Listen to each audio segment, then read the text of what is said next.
My drunk uncle proposed to me on my wedding day to try stop me from marrying my fiancé. Turns out he was right about her all along. On my wedding day, while my fiancé and I were exchanging our vows, my extremely drunk uncle stood up and yelled, "I object!" He started stumbling towards me, and given that he had always hated my fiancé, I prepared for a speech about how I shouldn't marry her. Unfortunately, I was wrong. He actually got down on one knee and started declaring his undying love for me. I immediately realized this was an attempt to stop the marriage, so I tried to get him to stand up. However, I was unsuccessful. Eventually, a few people gathered around him, and he had to be picked up by all four limbs and carried out like a human battering ram. The rest of the wedding was strange. My newlywed wife and I tried our best to lift everyone's spirits, but given that they just witnessed that, it's no surprise people went home early. In the weeks and months that followed, my wife Sarah and I tried to move on from the wedding day fiasco, but something felt off. Sarah became increasingly distant. I thought a trip to our favorite golfing spot might help lighten the mood and bring us closer again. Sarah and I used to love spending our weekends there. We were both terrible at mini golf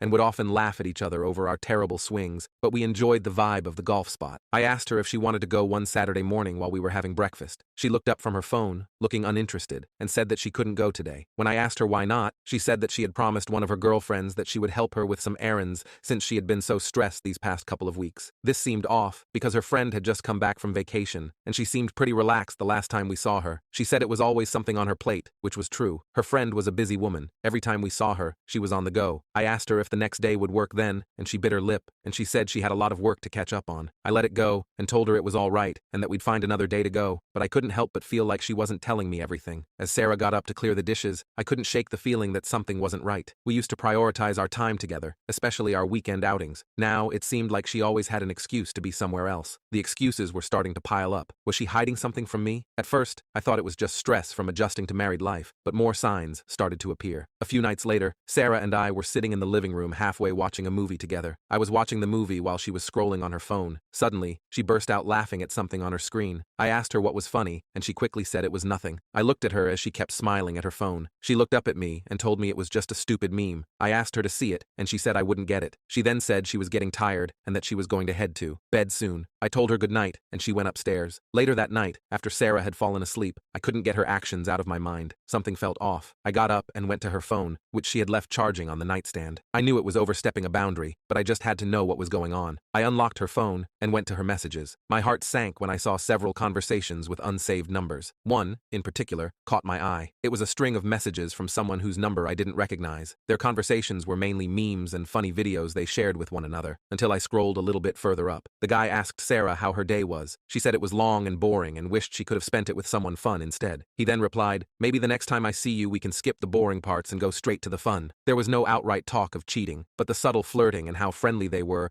enough to show that something had gone on between them. The laughs from earlier and the casual intimacy in their words all pointed to a connection she was keeping from me. I felt angry, hurt, and confused. Who was this person, and why was Sarah hiding this relationship from me? The doubts and suspicions that I tried to deny had come true. I put her phone back and laid down next to her, staring at the ceiling. My mind was racing with questions and the realization that my marriage was failing before it had a chance to begin. I knew I had to get to the bottom of this, so I decided not to speak on it at the moment until I had solid proof against her to confront her. In the following weeks, I started collecting evidence. I took screenshots of her text messages, spoke with some of our shared friends, and pieced together the timeline of their affair. It was a painful process, but I needed to know the full story before confronting Sarah. I found myself questioning everything. The nights were the hardest. I would lie awake, replaying every moment, every conversation, wondering how I could have missed the signs. One night, I decided to dig deeper. I went through old messages, social media posts, and even emails. I discovered a pattern. Sarah had been very secretive over the past year, with late-night messages, sudden trips for work, and constant texting with the unnamed number. Each piece of evidence felt like another stab in the back. I reached out to mutual friends to ask them for information, without revealing too much. One friend, Karen, mentioned seeing Sarah with a guy she didn't recognize at a cafe a few times. She hadn't thought much of it at the time. She assumed it was a colleague, but now, it all made sense. I decided to make one last effort to reconnect with Sarah. Maybe a nice dinner out would give us a chance to talk and bridge the growing distance between us. I had to try one last time. I saw she was getting ready to go out, so I called her downstairs. I asked her if she wanted to try this new Italian place downtown for dinner that night. Sarah has always loved pasta, and I've heard great things about this restaurant. She barely looked up from her phone and said she'd love to, but she had to take care of some stuff. It was 9 p.m. and she was wearing a beautiful black dress with heels. I asked her what could she possibly have to do dressed like that at this hour. She said it was just a girls' night that she forgot to tell me about. I told her that I knew she was cheating on me. She froze. Her eyes widened, and she asked me what I was talking about. I showed her all the evidence from the past few weeks, the screenshots, and the credit card transactions that showed she didn't match where she said she was going to be. She got defensive, saying that I didn't trust her, and that I knew she wouldn't do anything like that before. She claimed that someone framed her, and those messages weren't her. After I told her that I knew this was her because I found the messages as she was asleep, she said it was not what I thought it was. She said it was just harmless fun, and she didn't do anything with the people she chatted with. She'd been lying to me, avoiding me, and making up excuses to spend time with these people. This was cheating in my eyes. She then tried to make excuses like she was lonely and I was always busy at work. I tried to make plans with her countless times, but I wasn't hearing it. I told her that she had made her choice and that she should stick with it. I told her our friends even said that she was cheating on me. She asked me which friends, and I told her I wasn't going to say. She then asked if my uncle had revealed all this to me and told me to check her phone. I asked her why my uncle would say anything about this. I was genuinely confused at this point. I asked her what he had to do with this, and she hesitated. I knew something was up now, and I knew I needed to talk to my uncle to get to the bottom of this. She broke down in tears, begging me to stay with her. I told her I needed space and left the house. I needed answers, so I reached out to my uncle. We met at a quiet cafe the next day, and he looked worn out. I asked him about what Sarah had told me. He immediately told me he was sorry, and that he should have told me earlier. He knew Sarah was cheating on me before the marriage, and that was the reason he was trying to interrupt it before I said, I do. I asked him why he would let me follow through with this decision if he knew she was cheating on me before our marriage, and he said that it was complicated. She had been blackmailing him this whole time and threatened him if he told me. I asked what she could possibly be hanging over my uncle's head to make him not tell me the truth. He hesitated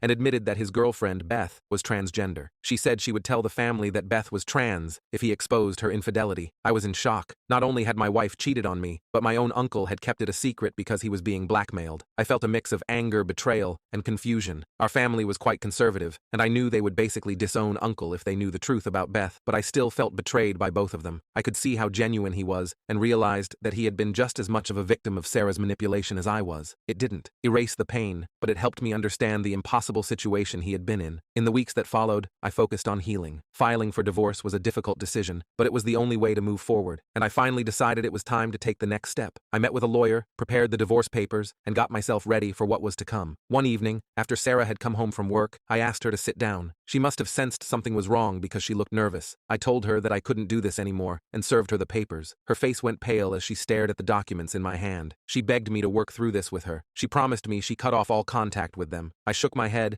and told her that it's not just about the affair partners. It was about the lies and the manipulation. She blackmailed my uncle and used his relationship against him to cover up her own wrongdoings. She sobbed and tried to grab my hand, but I pulled away. She said she was scared that I would leave her. She begged me not to leave her and said she didn't know what she'd do without me. She said she loved me. I felt a ton of emotions all at once. I wanted to be with her because I loved her, but I knew our marriage was too far gone, and my trust in her could never be restored. I left her sitting there, broken and crying, the divorce papers on the table in front of her. As I walked out of the house, I felt a weight being lifted off of me, even though I was sad to leave her. My uncle and I continued to rebuild our relationship. It was a slow process, but I could tell he was genuinely remorseful, and I could see how much the situation had affected him and Beth. As the months went by, I began to see the situation from a new perspective. I started therapy, which helped me process my emotions and understand my feelings. Therapy also helped me rebuild my self-esteem. I had been feeling worthless and unlovable, but my therapist helped me see my worth and the positive qualities I brought to a relationship. Slowly, I started to believe in myself again. One of the biggest changes during this period was reconnecting with my passions. I had always loved painting, but during my marriage, I had let it fall by the wayside. Now, with more time on my hands, I picked up the brush again. It was therapeutic. I also started running, which I had never been particularly interested in before. A few years later, I felt ready to dip my toes back into the dating pool. It was intimidating at first, but my friends encouraged me to take it slow and have fun. I went on a few dates, nothing serious, but it was nice to feel desired and appreciated again. One date stood out from the rest. Her name was Courtney, and she was everything Sarah wasn't. She was kind, genuine, and understanding. We clicked immediately, and our first date turned into a long conversation over coffee and then dinner. We shared our past experiences, and she listened without judgment. As we continued to see each other, Emily showed me what a healthy, supportive relationship looked like. She encouraged my passions, supported my decisions, and most importantly, she was honest.